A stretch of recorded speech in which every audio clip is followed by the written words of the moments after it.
ओ वोटें पाओ वोटें पाओ। ये पीटीआई के हैं, केड़े वाले? ये वाले जो हैं Mahendra Pal Singh PTI. That is good guy. मैं एक बार इन्हां कोल मुल्तान गया, उत्थे इन्हां ने मैनू कुल्फी खुआई। उत्थे गर्मी बड़ी सी ना सर इधर फायदा कोई नहीं हैगा। पीटीआई दा मर्द होवे भावें औरत होवे पैसे उत्थों ही मिलने ने। नहीं इमरान खान साहब दा ये ते है नहीं, मैं सेंटर च रख देना 7,000 दोवें ही कर दें। अच्छा मेरे अगले महीने दा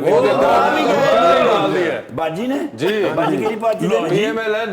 ओ वोटां पाओ ओ वोटां पाओ ओ वोटां पाओ ते इमरान खान नूं लियाओ।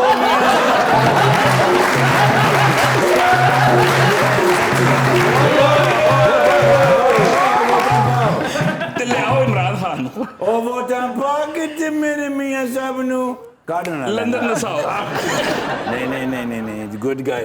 ਤੁਹਾਡੀ ਦੋਵਾਂ ਦੀ हुकूमत आएगी। दुआ दी हुकूमत आ गई है, हमारी दुआ पूरी हो चुकी हुई है, दोनों की हुकूमत आ चुकी है। ਤੁਹਾਡਾ ਕੰਮ ਹੋ ਗਿਆ ਨਾ, ਹੁਣ ਤੁਸੀਂ ਜਾਓ, ਅਸੀਂ ਆਪਸ ਚ ਨਿਬੜ ਲਾਂਗੇ।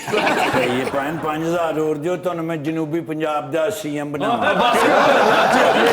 ਇੱਧਰ ਲੈ ਆਓ ਨਾ ਸਰ।